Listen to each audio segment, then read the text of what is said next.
you want to start or scale your property development business to 8 figures and beyond, then you're in the right place. This is the Property XPerts Podcast with Ben Richards and Jack Jiggins, two serial entrepreneurs bringing weekly insights from our award-winning businesses.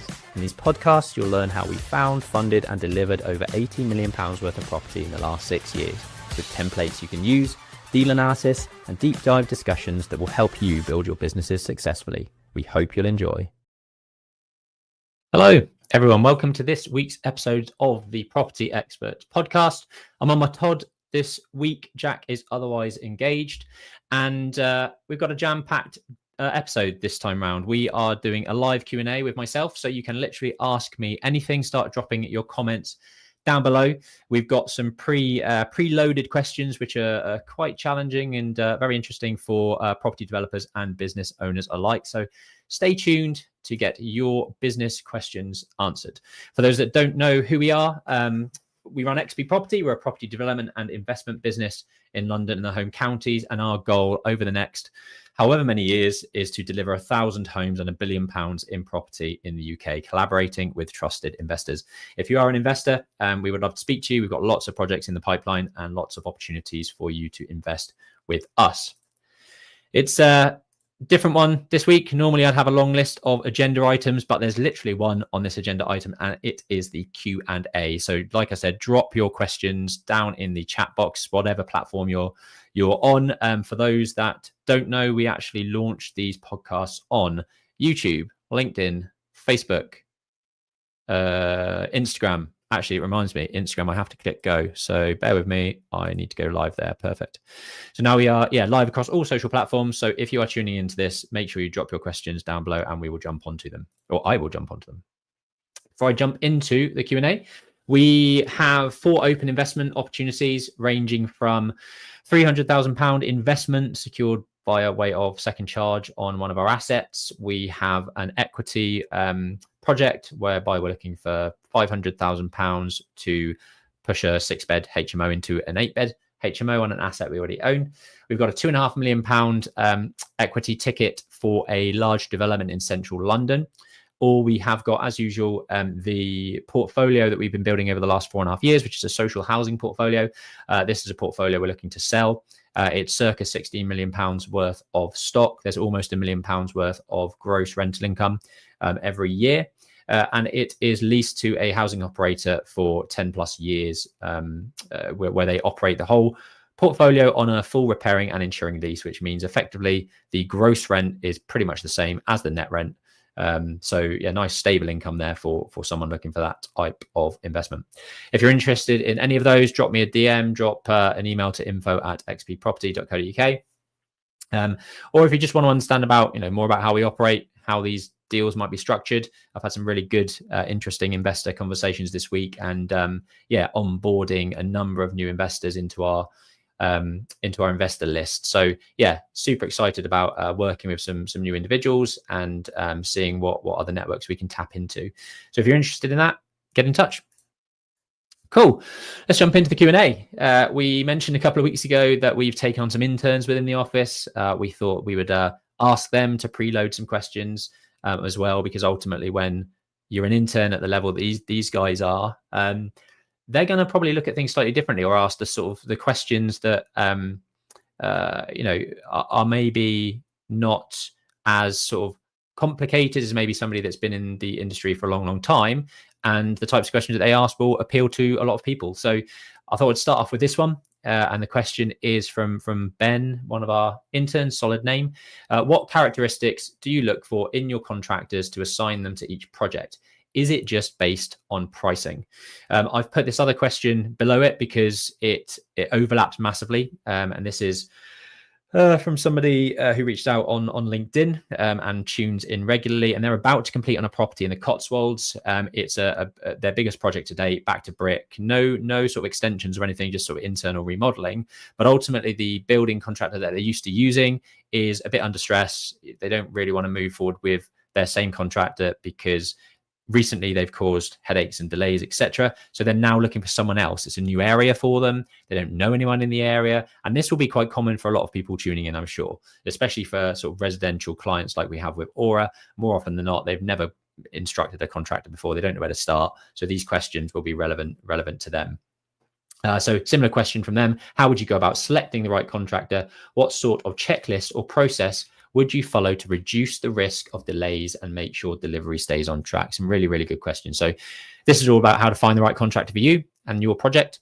And there's some key things that I think you should be taking away from this to speed up the process, to make the process less stressing and de-risk it for you going forward. You mentioned the price, and that is obviously fundamental. But the amount of times I see the biggest mistake in selecting the contractor is purely selecting the lowest price. I guarantee if you've got three quotes and you select the lowest one, you're in for a hard time. No doubt, as soon as you get into contract, there will be a number of variations that start coming your way. And this happened on one of our Aura client projects a few years ago, when very, very low client wanted to just jump straight forward and go with the very cheapest, thinking that they're getting themselves a bit of a deal. And then literally day 3 of the job, they're digging foundations. They have to dig down deeper than expected because of unforeseen circumstances. And they're hit with a £6,000 variation. Now, luckily, they had us on their side. We were contract administrator on that project, and we were able to look at it from a calculation perspective and look at their previous rates in terms of what they were trying to charge, and ultimately said to them, this is not £6,000 worth of work. This is at max £2,000 worth of work, and managed to agree that £2,000 level. But that's the type of thing that you're going to find if you jump into bed with the contractor that is coming in far cheaper. They've obviously missed things. What they're trying to do is win the job, secure the job, and then ultimately come back with variation after variation where their markup and their profit margin is likely to be significantly more than what it would have been at the start of the project. So price is a key factor. Obviously, that's a given. But I would always go on the err on the side of caution when looking at a tender analysis and a tender return and going straight for the cheapest. You really need to get into the weeds and dig into why they might be the cheapest, what they possibly missed, and compare them very, very rigorously against the rest of the contractors. Another thing that you need to look out for is communication. Like if it's like pulling teeth to get information from the contractor during the tender phase, and they are promising you things that the tender will be with you this Friday and it takes them till the following Thursday, that is a big red flag. If they can't manage the time and the communication between at the tender process, how are they going to manage the communication and the throughout the building works itself? Communication when you are getting into bed with someone for 6 to 12 months on a very, very stressful process where there's lots of money flying around, lots of issues, lots of complications. If you cannot communicate with that contractor, then you're just setting yourself up on for failure from day one. Other thing that is key to do, and I noticed that you've mentioned about looking on My Builder, and they've all got solid reviews, and you can view the previous work examples, and that's all great, but they're sort of only as good as their last job. So definitely try and speak to some previous clients. Now I see a lot of this a lot happen where they just utilize online reviews and think that is enough. Speak to the most recent clients, ask to even visit their properties and projects to sort of see the quality of work. And that was another point I wanted to make in terms of quality of work and workmanship. But referrals from other people are massive in this industry. If somebody has gone through a process for 12 months with a builder and they've been super happy with how it's turned out, super happy with their communication, super happy with how things have problems have been solved, then that is a great thing for you going into a new contract with them, because you've got sort of recent proof that they are doing what they say they will do.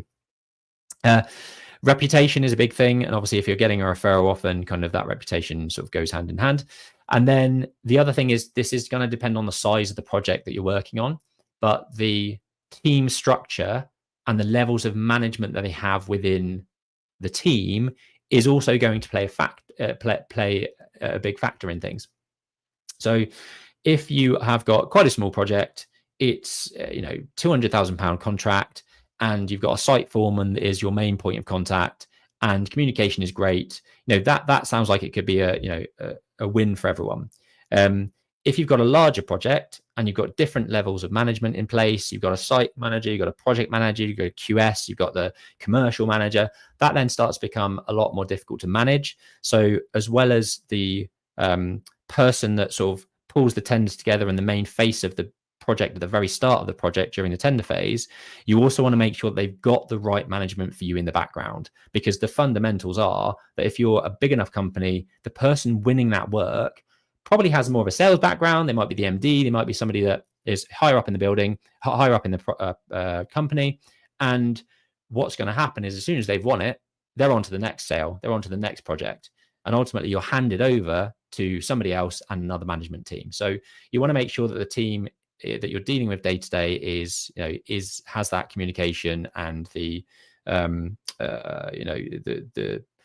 right structure for you and the type of project that you're working on. Hopefully that is useful. And I can see there's one comment, actually, one chat. Cool. I'll have a look at that one in a minute. Hopefully that answers your question in terms of how we assign contractors to each project.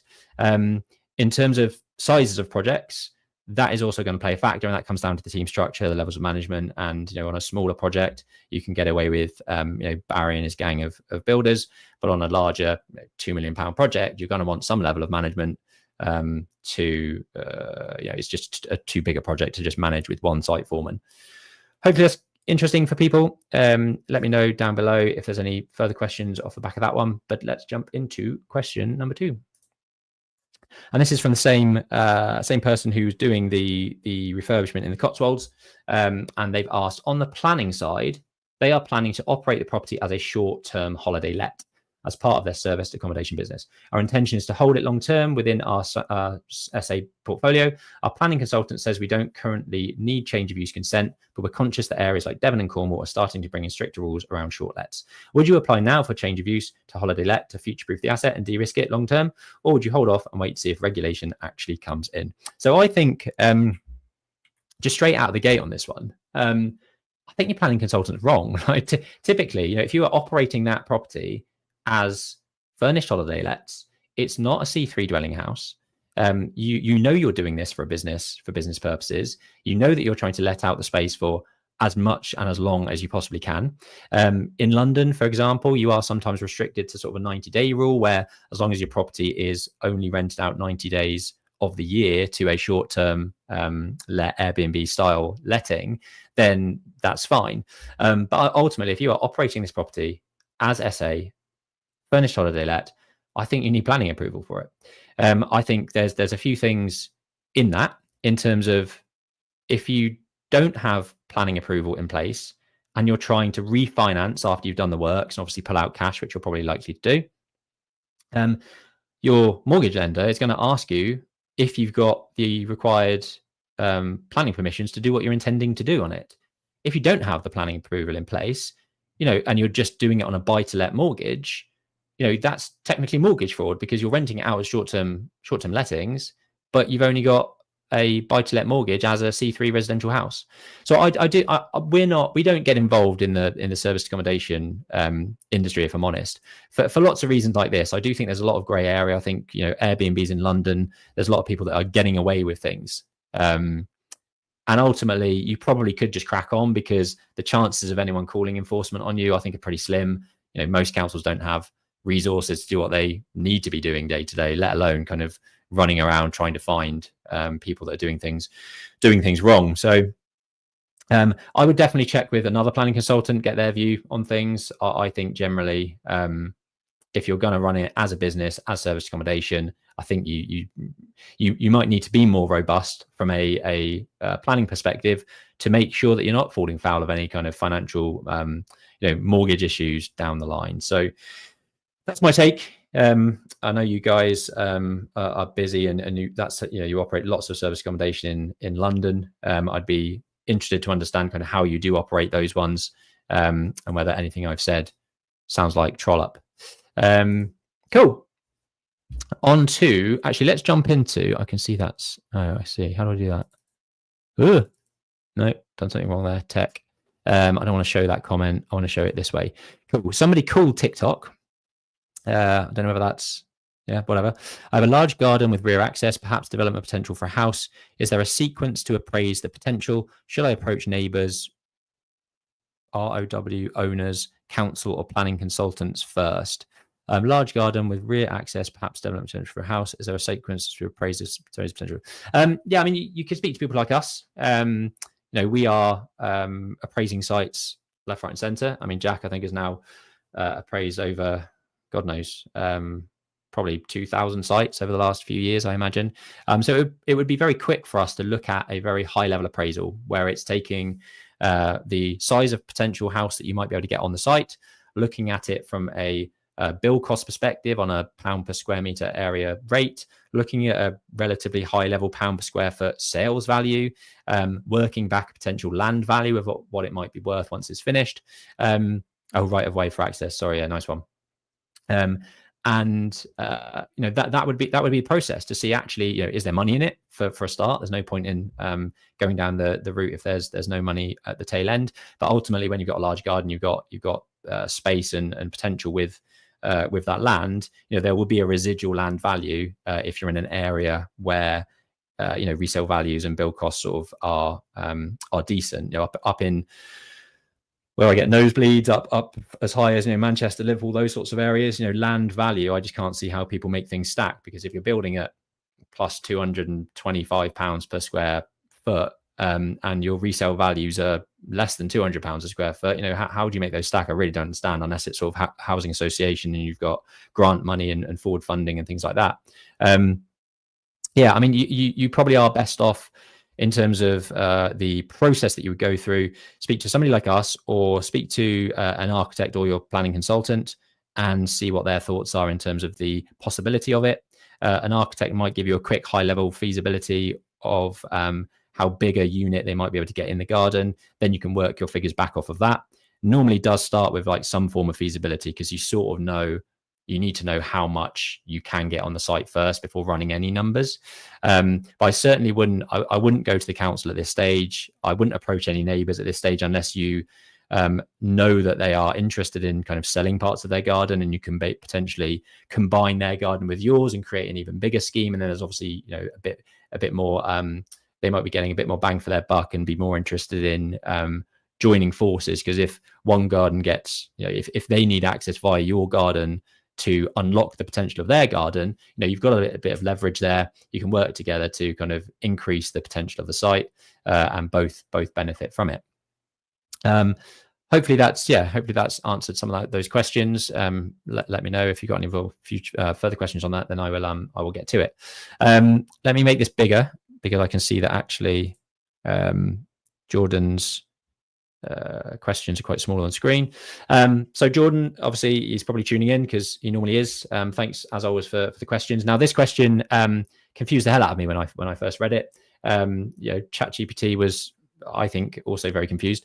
But ultimately, the crux of the question is, in business, well, I'll read it out. In business, a cash flow in the future is worth less than a lump sum today. So when comparing a cash flow project to a flip, how do you discount? Project one, i.e. project one takes 1 year to complete, you refinance and receive all of your investment back. So you've got no money left in the deal, apart from the 25% equity that you've built, and it produces a 25k per annum income in perpetuity. Then you've got project two, takes 1 year to complete, you sell it, receive all the investment back, plus your profit. And then he's asked, what profit is required to choose project two over project one? I'll be completely honest with you on this one. I think you're massively overcomplicating things by even thinking about this type of stuff. Ultimately, I think it comes back to more about where your business is at the moment, what opportunities you have on the table at the moment, what opportunities you have in the future after the year that you're planning to do this work, because there's so many variables in this process. Your question is very binary in terms of which would you choose, A or B. But ultimately, behind that is huge amounts of other information around what are your goals longer term, what is your current position with your business, what are your overheads, what are you hoping to achieve, do you have an investor on board, do you need to pay them back? It might be that you've got an investor on board, and by refinancing, you can't get all the money out and pay them back. So you sort of got to sell it to pay them back if they need the money. So, there's loads of variables, but I think sort of to go into a bit of detail around the analysis that we would do and my thought process. With our HMOs, for example, we will typically get around, our aim anyway, our aim and what we typically get is around about 25% return on the cash left in. Now, finding a deal where you can refinance all of your money back out after 12 months and go again, it's possible. We've done it numerous times, but ultimately that's not going to be every single project that you do. More often than not, you'll have some cash left in. And that cash left in for us, typically we will get that repaid within 4 years, 25% return on capital, which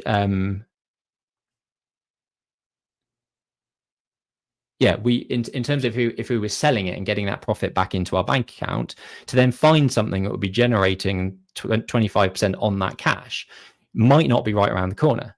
We might have to wait for that.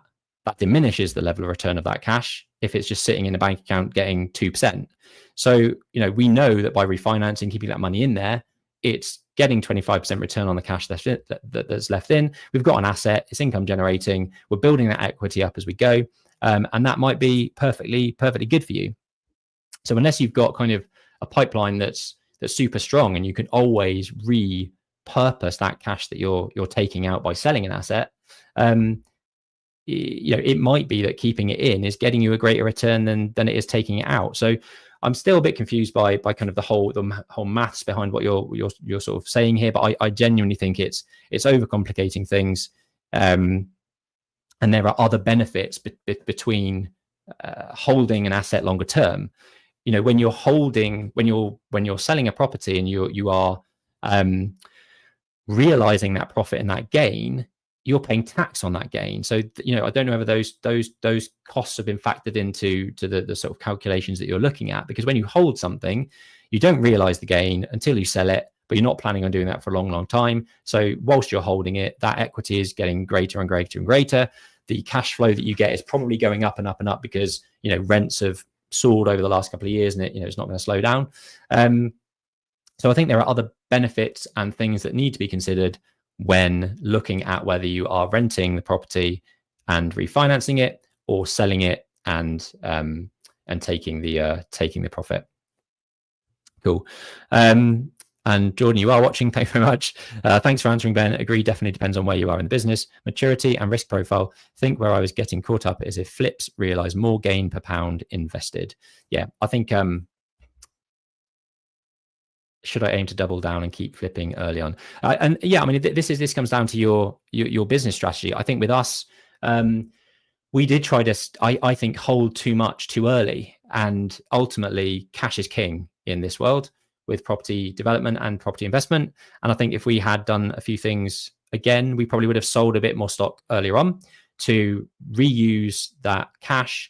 We know that we can turn the cash over at maybe a 20% IRR, sticking it into an asset where we're getting decent amount of cash flow, decent amount of yield, but we could probably turn that money over quicker and better, and give us less stress and de-risk it for us, maybe to deleverage and take the profit and the cash instead of just sinking it and holding it in a buy-to-let or an asset that you're holding longer term where the equity is just locked in. So I think what Jack does is great in terms of his central suites model, where he might have 3 HMOs per year that he's delivering, and on refinance he's not getting money back, his all of his investment out on refinance of those 3 assets, but what he's doing is one flip alongside those 3 HMOs, and the profit from that flip pays down and pays out the investor, so he does get to hold the assets longer term. So it's like one flip per 3 HMOs or whatever that ratio may be, but ultimately the flip pays for holding on to the HMOs longer term, and is a nice little sort of combination of strategies there, I'd say. Cool. A few good questions now about sort of the design process and the delivery process. First question being, what's the easiest ways to find value in design enhancements on consented schemes? And this is crucial, to be fair, in terms of how we operate. We've bought projects in the past with planning approvals in place, But the reason that we bought them, and we don't often buy things with planning permission in place because a lot of that value has often been added. The reason that we will do it is because often I will see an additional angle that maybe others haven't, or they don't want to go through the planning process. They just want to deliver it. But where we've seen value is where there's lots of fat to trim. There's large hallways that could be shrunk in size. They've not removed enough stair cores. And actually, if you just rearrange the layouts, you can use one stair core instead of two stair cores. We did exactly this in St Andrew's Court. I think it added almost, I think it was like 200 square foot, about 100 square foot per flat almost, which is obviously massive value when all it really needed is knocking a few openings in walls, connecting one of the stair cores, so you loop around back over yourself, and you're not using two stairs worth of space to get more space, net saleable space, back into your actual flats. So things like that, where we see added value in loft spaces. For example, we did the same thing in Princess Risborough. We've done the same thing in the old Maltings, where in the old Maltings, we've added £500,000 worth of space in the void in the roof zone. Now, the original planning application that was in place was for 16 units. We managed to get 20 units out of it and an extra £500,000 worth of value in the loft because we were able to unlock that space, which other people might not have been able to do or see. So when I'm looking for design enhancements on consented sites, ultimately, the big thing that I always talk about is this is more regarding flats and when you're converting existing buildings, but it's the GIA to NIA ratio. That's gross internal area versus the net internal area. So you're saying this is the overall space that I've got to work with, and then my NIA or NSA, net saleable area, however you want to see it, is X amount of that overall space. Now, obviously, the higher that ratio, the higher that percentage, the more efficient the space is and the more net saleable area you've got to sell. So if you've got something that is a sloppy permitted development application where the GIA to NIA ratio is, let's say, 75%, that's not very efficient. There's going to be loads of stair cores, loads of wasted hallway space. There's probably some storage in there that you don't need or some cycle storage that you can put elsewhere. And those are all the things that I would be looking at from a design enhancement to maximize the net saleable area to us as a developer. And as a sort of golden rule, I would always be trying to hit at least 85% plus GIA to NIA ratio. Now, that's not always possible with a housing scheme. With housing schemes, you're looking at something slightly different. And with those, I'd probably be looking at like the development mix. So have I got the right mix on site? Have I got 6 massive houses that are going to take ages to sell? Or can I split those massive houses down into a couple of semis? So instead of going from having 6 large houses, I get 9 houses where I've got a mix of detached, smaller detached, and some semi-detached houses that might give you a bit more of a variety of properties to sell. And that is sometimes, I had this conversation with a developer, they might even be listening now, but they've got a scheme in Buckinghamshire. They want to convert an office into 28 flats. And the question was, do we go with kind of standardized one typical type of 1 bed and one typical type of 2 bed, or do we mix it up in terms of how the layouts operate and the variety of the different types of sort of units that we deliver? And I prefer a bit of a variety, because it might be that you get a first-time buyer that can only afford £300,000 for a small 1 bed flat.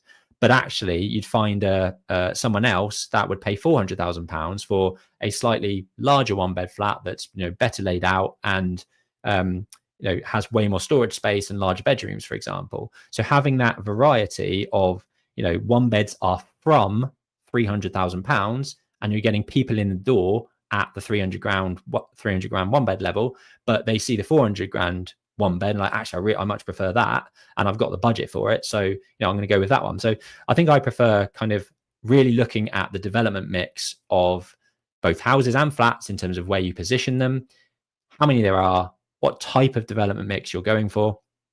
And I think that's a really good way of looking to enhance consented sites, because ultimately, if you've got 6 massive houses on a site and you're not necessarily expanding the building envelope or the massing of those properties, then there's no real reason why they shouldn't accept splitting it in two and having a pair of semis, for example. And this is the same when it comes to flats. So if you've got a large 3-bed and you split it down to 2 1-beds within the same space, if a 3-bed is only getting, for argument's sake, £400 a square foot because it's larger, and that's what happens. When you've got as you go up the chain in terms of bedrooms and size of units, your pound per square foot rate drops. So a 1-bed or a studio is going to have a higher pound per square foot rate than a 3-bed has. So if you split a 3-bed into two 1-beds, and your 3-bed would have been getting £400 a square foot, but your 1-beds might be getting £500 per square foot, you've got 2 units that together are worth more than the 3-bed. And the cost to deliver those 2 units is not much more than the 3-bed. You've got extra kitchen, you've got some extra costs, but fundamentally it often outweighs the end value. So yeah, looking at your development mix, looking at how you can split up larger units and smaller units is a really good way of doing it. And then I mentioned at the start kind of untapped potential in lofts and void spaces. I think I come from a place where squeezing and sweating assets is part of what I love doing. It's finding ways of creatively adding more space or utilizing as much space as possible. I've just had this conversation this week with our project manager at our Muswell Hill scheme, and there's eave storage in the loft that I'm even talking about creating wardrobes that are full height, but at the back of the wardrobe I want doors that open so I can access the eave space. It pains me to think that we're putting up a stud wall that's 1,200 millimeters high with loads of free space behind it that we're not utilizing for storage. That just kills me. So yeah, untapped potential in lofts, in voids, in storage space, in areas that were once kind of inaccessible. Unlocking those is going to get you some design enhancements. Cool. Got some other questions coming in. So Dilly Raff, do flats have permitted development rights? I see people converting office space to flats under PD and then to HMO under PD. So do flats have permitted development rights? Typically not. No. It's sort of the sort of typical things that you're thinking of, i.e. Extensions like 3-meter rear extensions, loft extensions up to 40 cubic meters or 50 cubic meters if you're detached. Flats don't have the same permitted development rights. But absolutely, see people converting office space into flats under PD. Absolutely, yes. Class MA used to be called Class O, now Class MA. That is probably 60-70% of our delivery pipeline of 65 units that we're delivering at the moment is probably that type of PD, office to resi conversion. It's not just offices; it's all Class E. All Class E use class properties. So that is offices, that is some light industrial, that is some finance, offices. I guess it's offices as well. But there's lots of some retail spaces. There's lots of Class E things that you can use Class MA to convert into residential flats. But your second point about then HMO under PD, that actually isn't possible under Class MA. So Class MA specifically states that you cannot utilize the permitted development from C3 to C4 as a small HMO. So if you want to technically utilize some of your office conversions as HMOs, then you are going to have to get full planning approval to make that change, because your permitted development rights to go from C3 to C4 have been removed. That being said, unless there's Article 4 directives and other restrictions, I can't see there being that many issues with with operating them as getting planning approval for the HMO. So hopefully that was useful. Okay, I'm going to not read that one out. Next question, which is on screen. What's the easy wins for value engineering to save costs for build on sites? So basically wins for value engineering. We've had to value engineer significantly, all of our schemes. And I think I've mentioned this before, where there have been schemes where we've had contractors come in that sort of at the budget level that we expect or want or need. And at that point, I get a little bit relaxed. And I'm like, great, we're in budget, let's crack on. Whereas actually, I could probably find an extra 10% savings by really drilling down on that contract, tender return.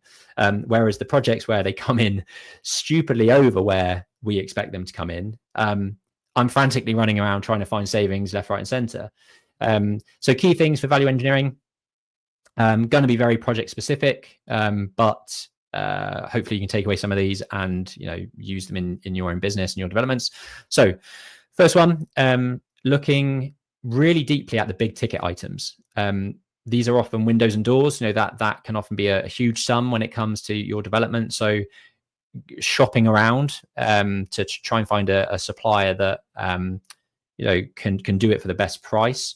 What we've done previously is bat a couple of window suppliers off against each other, basically, utilizing their quotes to get these guys down, that quote to get these guys down, and really kind of getting into a race to who can do it for the cheapest for you. But yeah, your big ticket items are going to be a large saving if you can get them right and you can reduce them.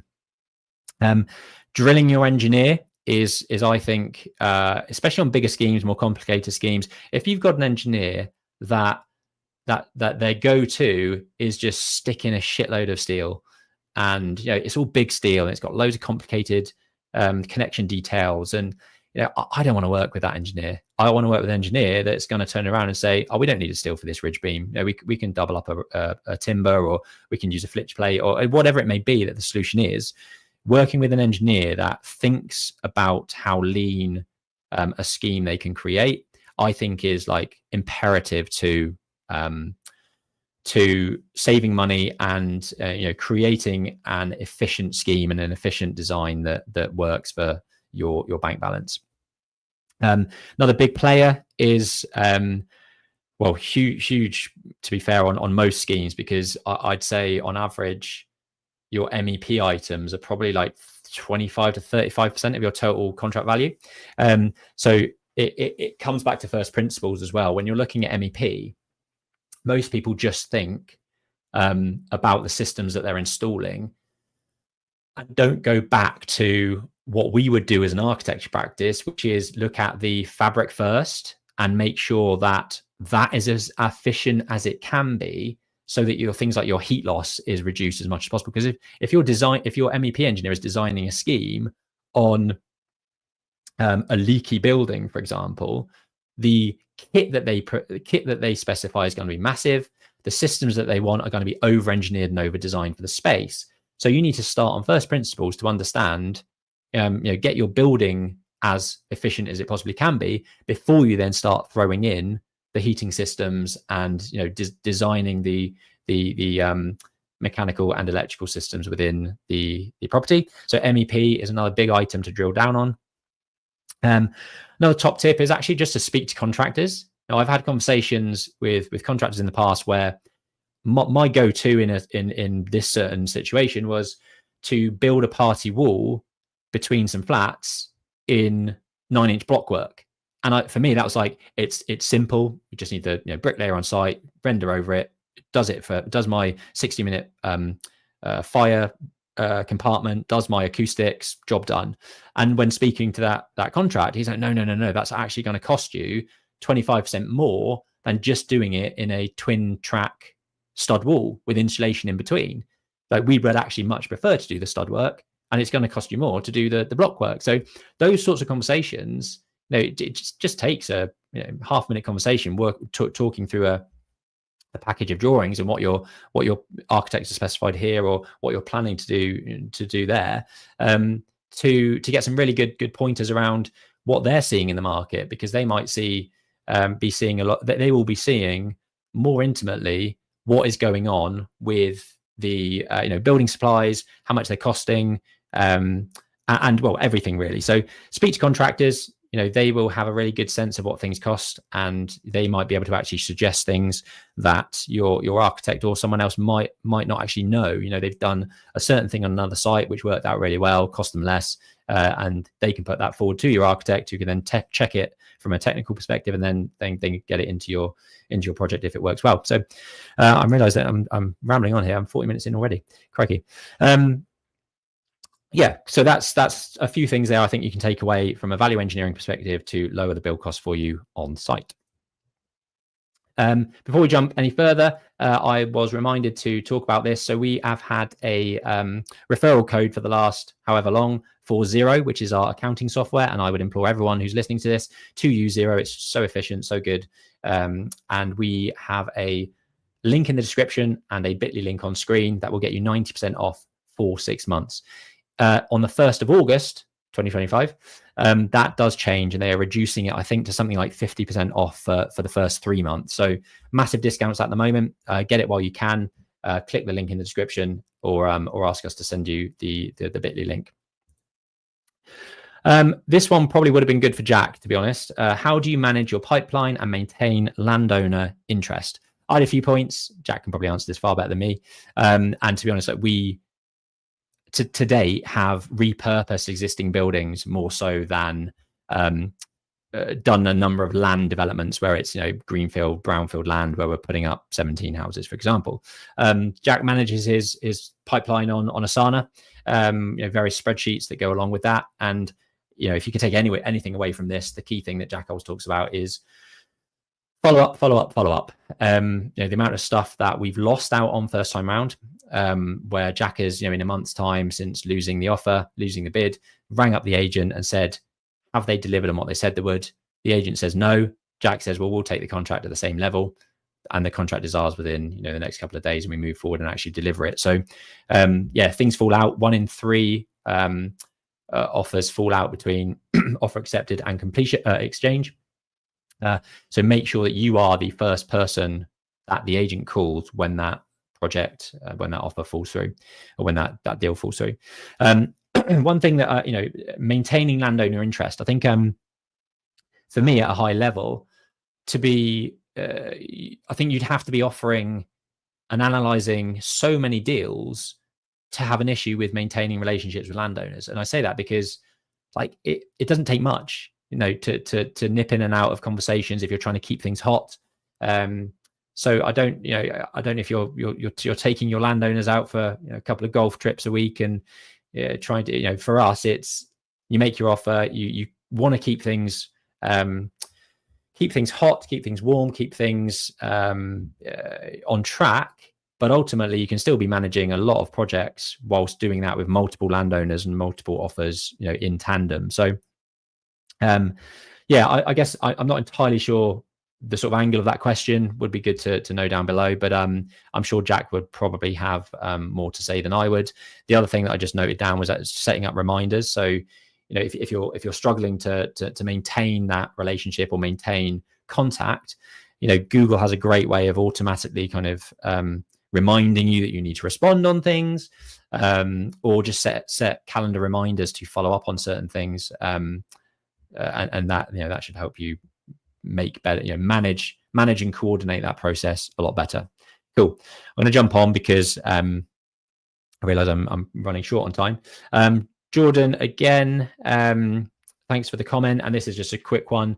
Could you guys do an episode deep dive on your businesses, on the service-based businesses, so Aura, Central Suites, and XP Surveys? It's actually a really good point. I don't think we've ever done that, and it might be quite interesting for people who run service-based businesses to understand the inner workings of how we operate those businesses. Aura's pretty much sort of £1 million revenue business. XP Surveys is kicking on at £500,000.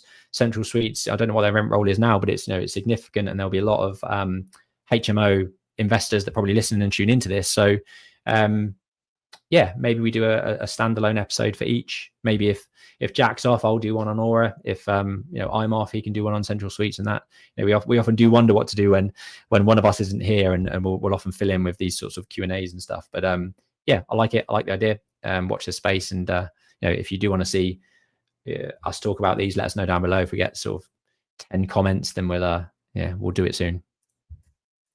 Cool. Seb, another one of the interns. What do you do when a project's costs overrun the initial budget in the middle or towards the end of a project? I'll jump into that one first.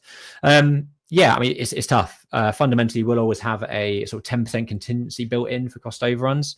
But where you've got complicated projects, or the contract value getting into contract day one is significantly more than where you expected it, and your contingency diminishes a little bit more. It can be tough. Managing projects is extremely complicated, especially when you've got historic buildings where your contingency needs to be way more than that.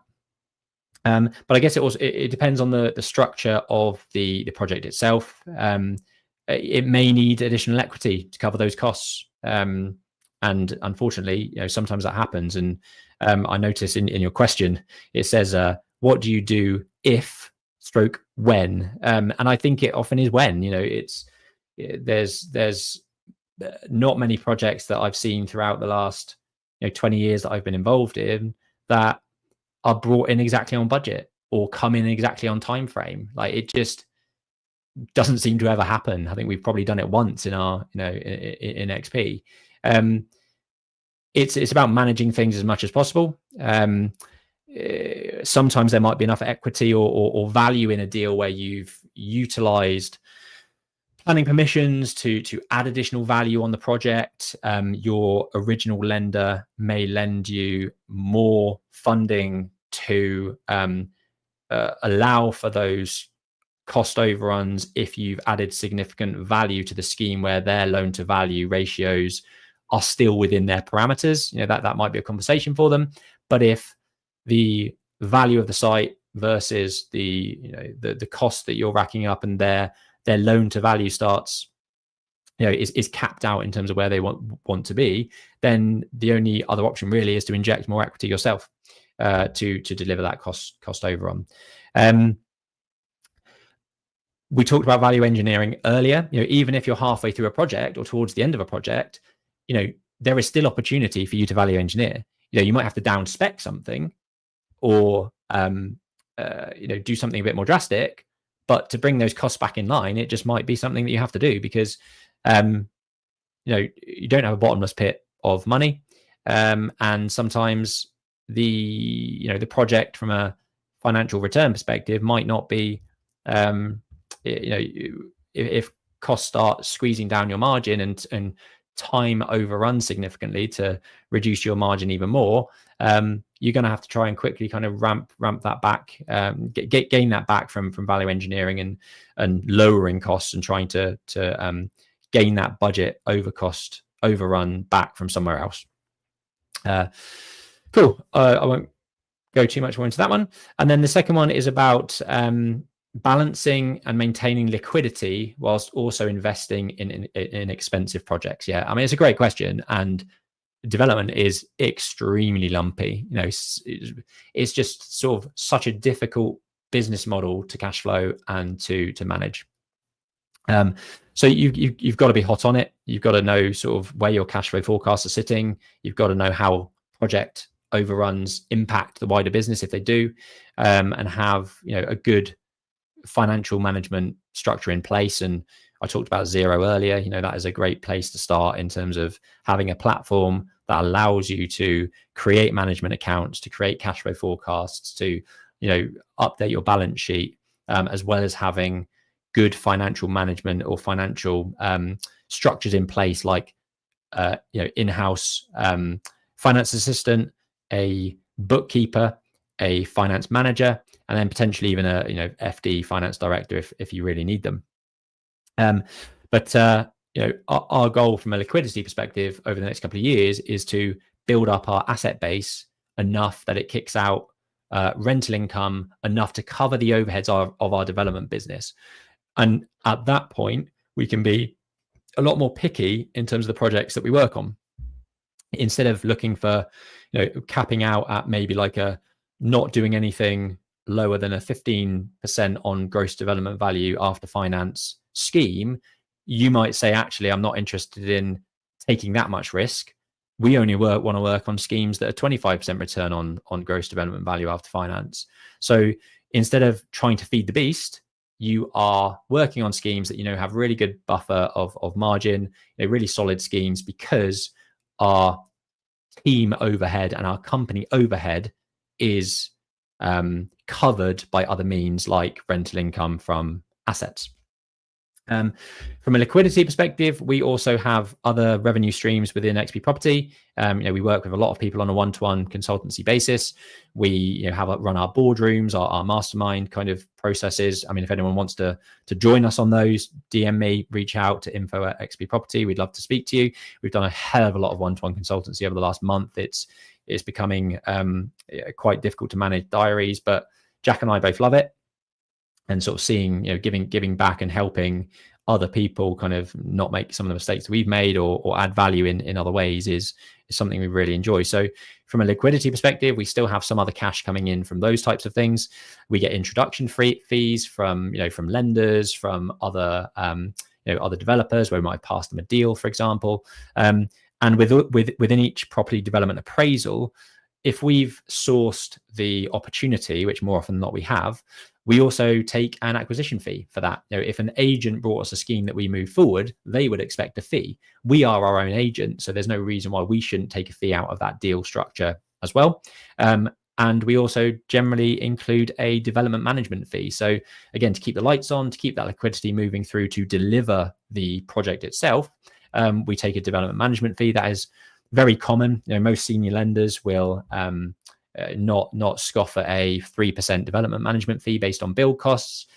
Some we've even got up to 5%, and they've had no issue with it, depending on the sort of complications and how we are delivering and managing the project internally.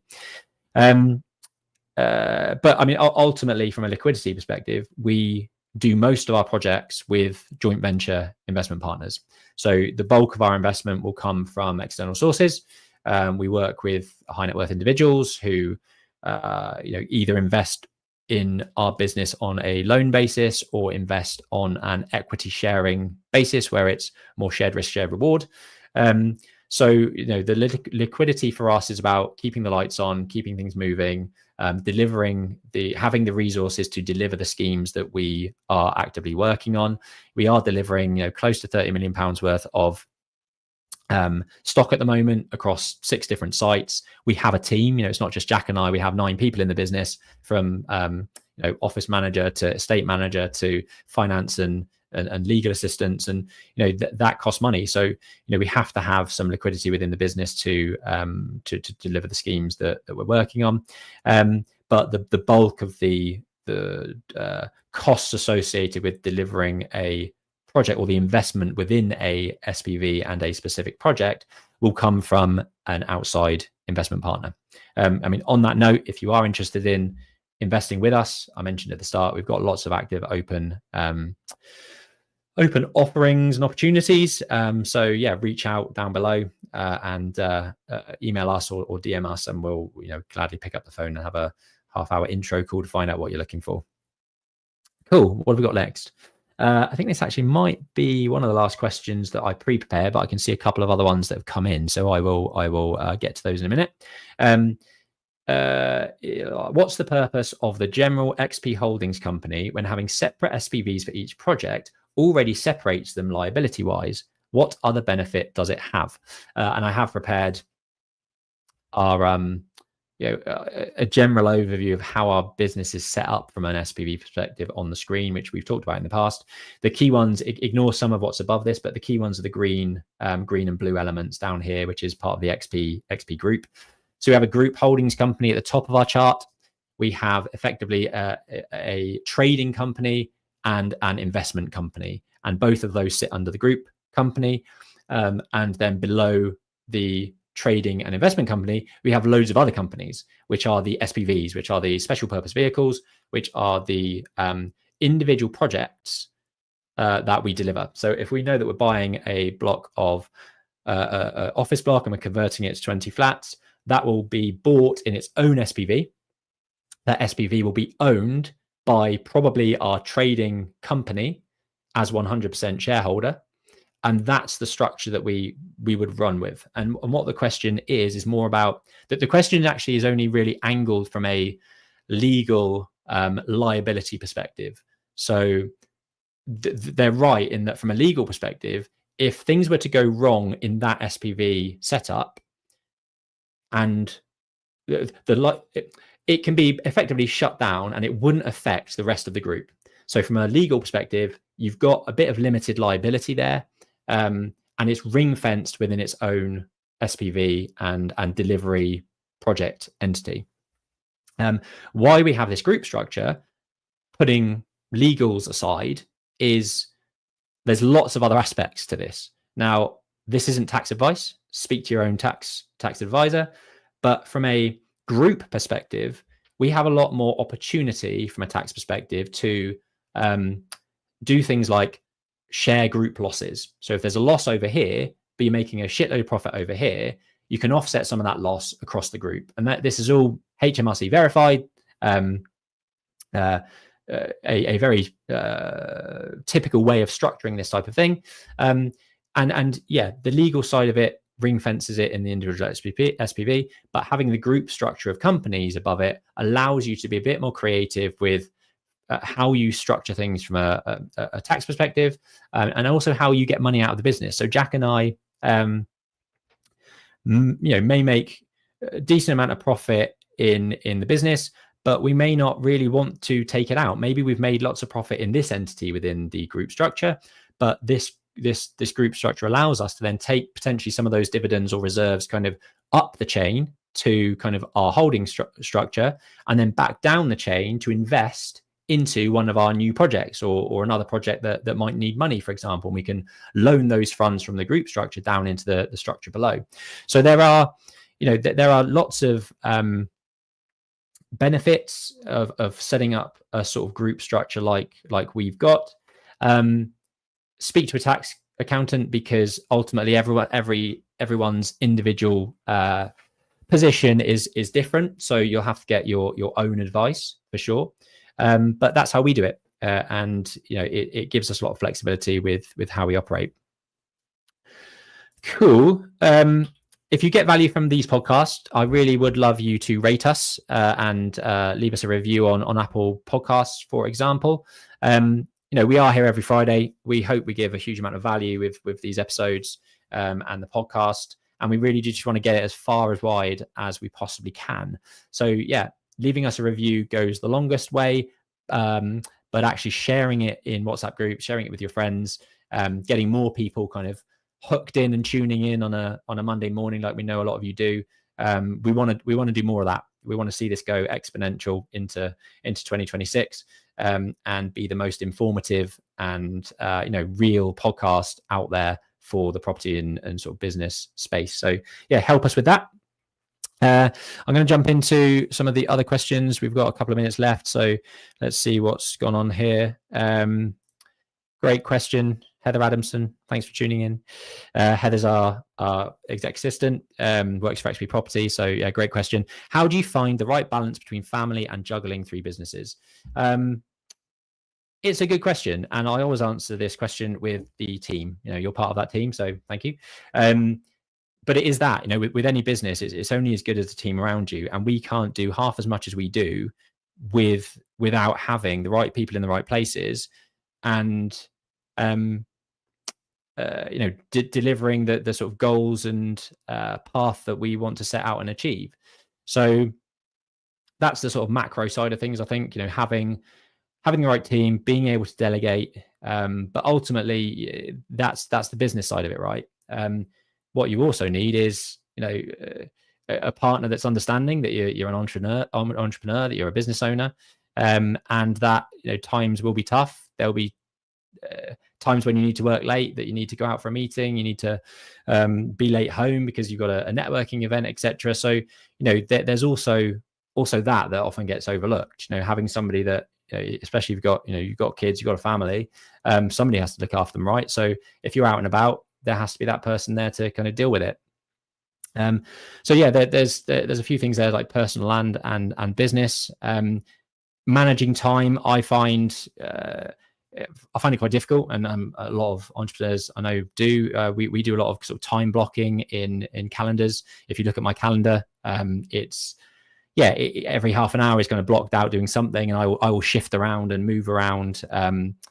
Meetings or things to do. Like, it's not only my calendar, it's my to-do list. If I remember that, I really, really need to get this done, I will make a calendar invite, make a calendar meeting, log it sometime. And even if I don't do it at that point, which, sometimes you get carried away, you overrun on a call, whatever, you have to move it around. It's there ready to go, and you can just shift it by 2 hours, or a lot of the time Heather knows that I'll be sort of asking you to just put it at 8 o'clock at night, because once the kids are down, I can then go back and attack it. But in the early days of running a business, it's super tough. It's super you have to be really on it. You have to spend a lot of hours. You have to hustle. And as things progress and you build that team and you build the systems and processes within your business, after a certain time, that should wane, and you should start to reap the rewards. And that involves not just sort of financially, but also time, because my main goal is to buy freedom, buy time to do what I want when I want.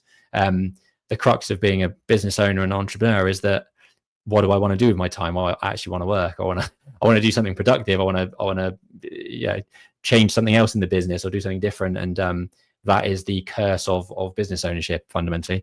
Cool. Hopefully that answers things. I got a couple of more questions. I'll probably just do 2 more. For a commercial / care home to a mix of flats and HMO conversion, should I employ an architect or planning consultant first for initial sketches, advice, pre-app on best route forward? In that scenario, I would probably get a planning consultant on board to give you a very, very high level review of local policies, the individual project that you're talking about, because ultimately what you're looking for at that stage is the principle of development. Like, is this a goer? Am I going to be able, are there any red flags or restrictions that are going to stop me from taking this care home, which is a C2 use, into a C3 residential block of flats or HMOs?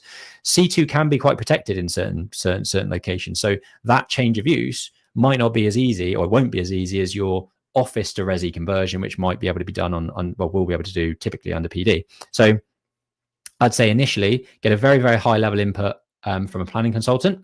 And we work with a couple of planning consultants that for a couple £100, they will just sort of look at the very, very high level policies and give you the red flags early on, so that you're not I think Jack uses the analogy of walking down a hallway and shutting the hardest door first, like getting that one out of the way, because there's no point in shutting all of the rest of them unless you can get past the biggest hurdle.